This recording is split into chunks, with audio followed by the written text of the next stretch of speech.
Comme Jean-Baptiste, ils sont nombreux à s'engager pour la préservation des joyaux de Franche-Comté.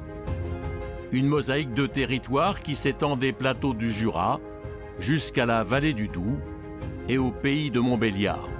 Une terre où toutes et tous se battent pour transmettre leur histoire et des savoir-faire d'exception.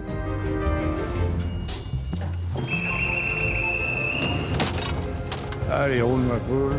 La passion de bénévoles pour la ligne des Hirondelles, l'une des plus belles voies ferroviaires de France, qui serpente à travers le Jura sur 120 km. Il redonne vie à un autorail mythique sur cette ligne, suspendue entre ciel et terre. On est passé de rêve à la réalité d'avoir un vrai train.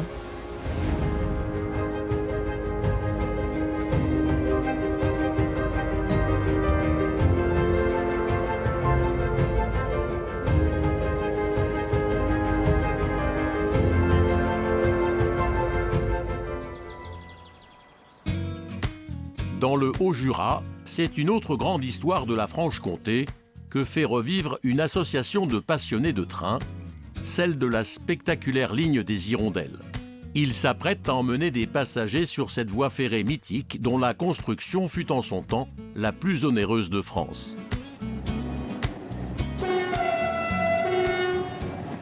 Ce voyage, les bénévoles vont le faire à bord d'un train lui aussi mythique dans la région, un autorail à la livrée bleue et blanche, un X2800.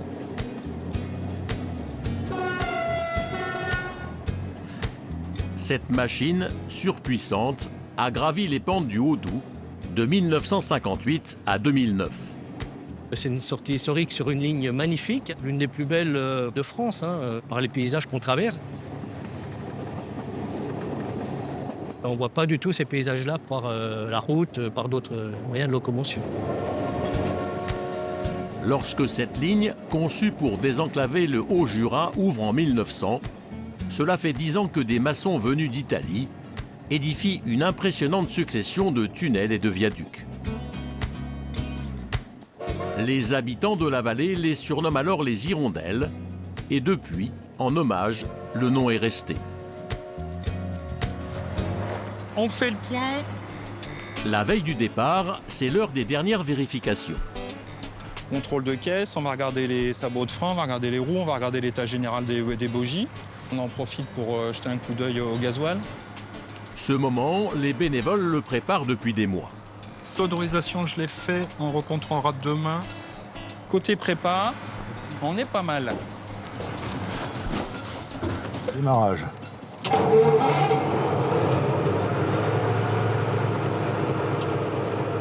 Vous entendez ce bruit mythique du moteur? Mythique! Nous, on est les propriétaires d'un patrimoine ancien, mais toujours vivant. Ce matériel-là, quand il ne sert plus, la SNCF le vend, il part à la ferraille. C'est des engins que j'ai vus rouler depuis tout petit, quoi.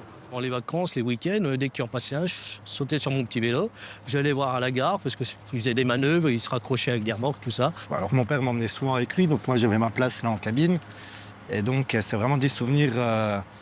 Donc on habitait à Besançon, donc on montait un peu dans les alpages, les vaches, les fermes. Moi c'était ma sortie un peu du mercredi ou du samedi et du dimanche. Donc demain c'est vraiment un moment exceptionnel parce que je vais retourner en enfance. On est passé de rêve à la réalité d'avoir un vrai train.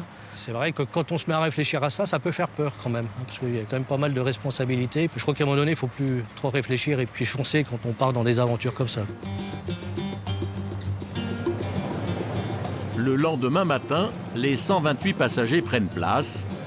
Ils ont tous réservé il y a plusieurs semaines pour cet événement. J'ai oublié la maman. Anthony accueille les voyageurs. Est-ce qu'il reste une place C'est compliqué. Non, bah là, non.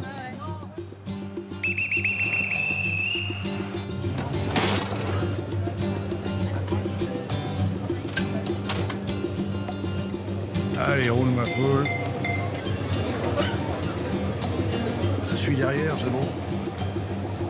Au départ de Besançon, Jean-Michel Thiel, retraité de la Marine nationale, conduit le train. Il va assurer la première partie du trajet. qui emprunte une grande ligne jusqu'à Andelot en montagne, où une manœuvre complexe les attend. C'est moi qui suis aux commandes de cet autorail que j'ai pris des centaines de fois quand j'étais gamin. Le même, hein. Ah,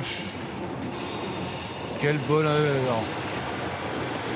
Et comme vous voyez, c'est pas facile de parler en même temps qu'on conduit. Attention, je siffle.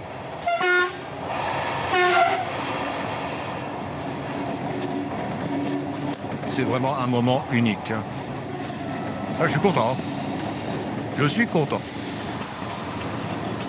C'est pour te dire que tu dois pas remonter la... Jean-Emmanuel Leroy est le chauffeur référent de la SNCF. Il est venu spécialement de Bordeaux pour permettre aux bénévoles de faire rouler l'autorail. Sur ce train, on n'a pas de dispositif de sécurité moderne. C'est juste la vigilance du conducteur, c'est tout. Donc c'est pour ça que je dois être particulièrement attentif à la voie.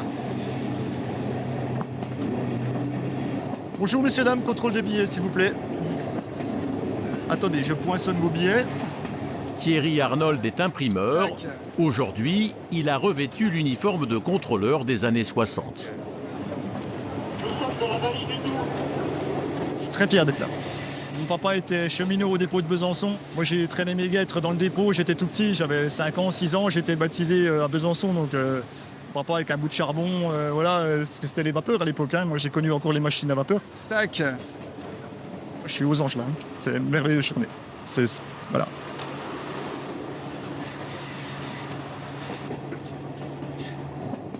Ça me rappelle énormément de souvenirs d'enfance.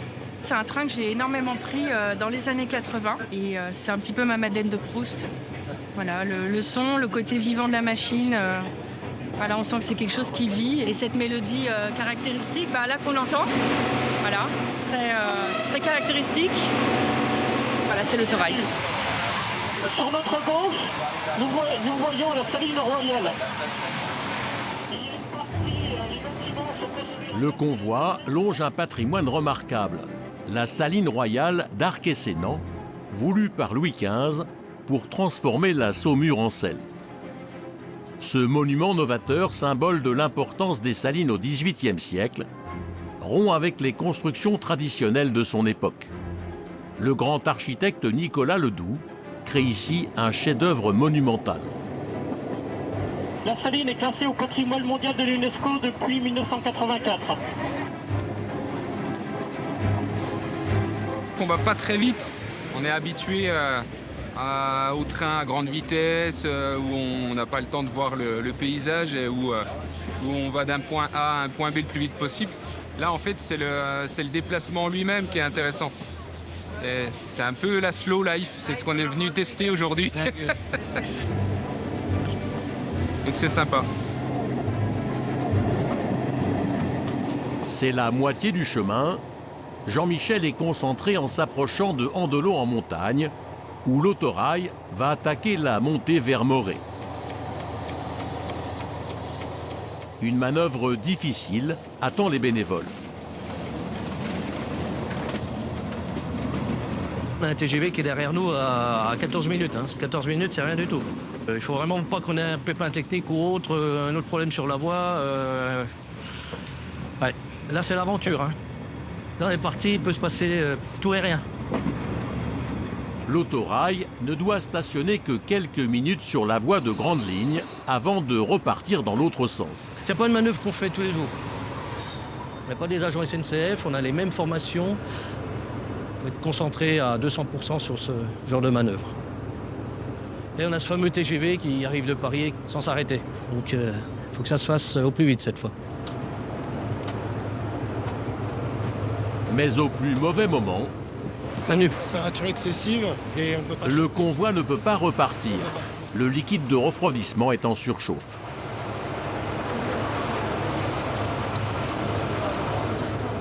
Il n'y a pas non plus des centaines de litres. Il faut faire vite.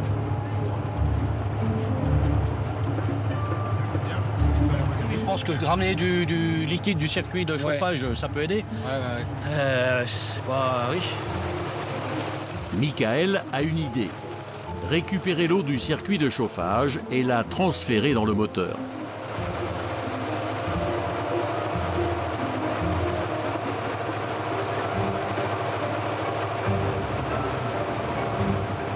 On est à 90, on est redescendu à 80, on était 92, 93.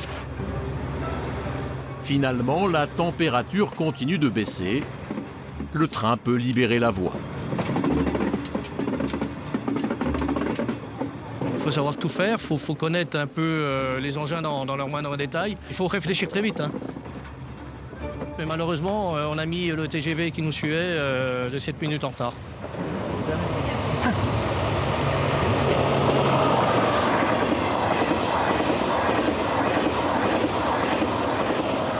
Mesdames et messieurs, attention à la fermeture des portes, attention au départ. Avec 7 minutes de retard, le convoi entame le dernier tronçon, le plus beau. À partir d'ici, la ligne des Hirondelles est une longue montée spectaculaire. Et là, on va rentrer petit à petit dans un paysage fantastique. Avec les ouvrages d'art, avec la verdure, avec les tunnels. Là, on est dans le cœur, le joyau de la ligne. Là. Voilà. Donc là, c'est vraiment l'ambiance vieux chemin de fer. Là, ça redonne le sourire. Voilà. On oublie les soucis d'avant. Ouais. Là, c'est du pur bonheur. L'autorail va bientôt traverser l'Ain sur le premier grand ouvrage d'art de la ligne, le viaduc de Siam.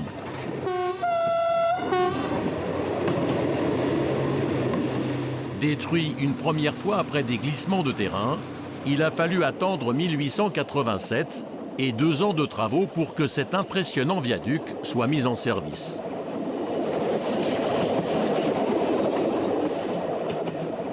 Ouais, c'est merveilleux. Là, on est à flanc de... C'est magnifique, là, on est à flanc de colline. C'est pas des viaducs, mais c'est tout aussi joli.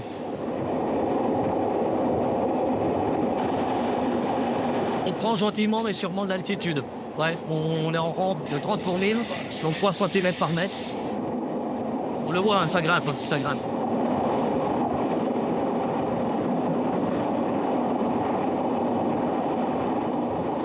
Je ne pense pas qu'il y ait beaucoup de banquiers qui conduisent des trains le dimanche. Guillaume Ramadier vient d'Alès dans le Gard. Dans la vie, il est directeur d'une agence bancaire. C'est toujours un moment effectivement d'appréhension, mais c'est déjà un plaisir, une fierté pour moi de pouvoir conduire un vieux pépère sur une ligne qui est aussi magnifique. Ça demande de la rigueur, c'est pas un jouet.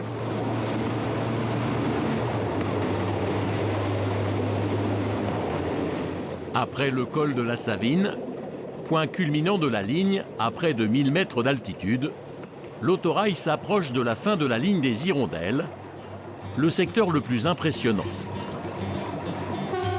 On va attaquer le bouquet final, là. Tout de suite par le viaduc de Morbier, qui surplombe la magnifique église à 2 tours. On ralentit un petit peu pour permettre à nos voyageurs de bénéficier de la vue exceptionnelle là, qui se dégage.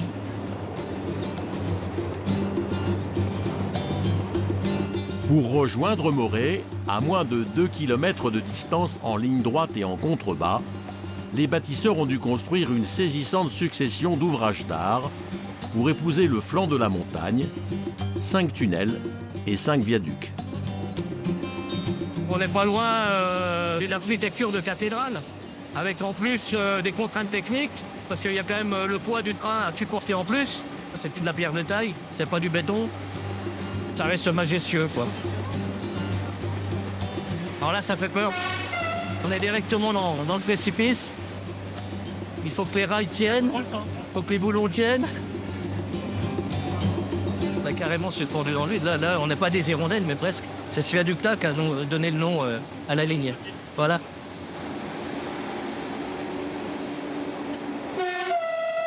Sur la partie la plus pentue de la ligne, le train s'enfonce dans le tunnel d'Effras. En forme de fer à cheval, presque fermé, c'est le chef-d'œuvre d'ingénierie de la ligne. L'anecdote dit que l'ingénieur en question, avant la fin des travaux, malheureusement s'est suicidé parce qu'il pensait qu'il s'était trompé dans les calculs. C'est impressionnant, oui, c'est notre époque.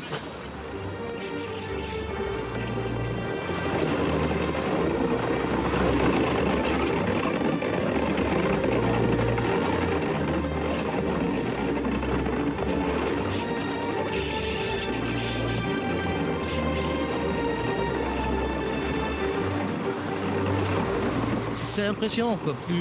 Plus d'un siècle après, on se demande comment ils ont pu réussir de telles prouesses, quoi. Et tout ça construit force des mains et des bras, hein, c'est tout. Hein. Des pelles, des pioches, des baramines, un peu de dynamite, c'est tout. Pas d'informatique, pas de calculateur, pas d'intelligence artificielle. Voilà, que l'intelligence des hommes. Voilà. Et on arrive au terminus de Morée. Voilà.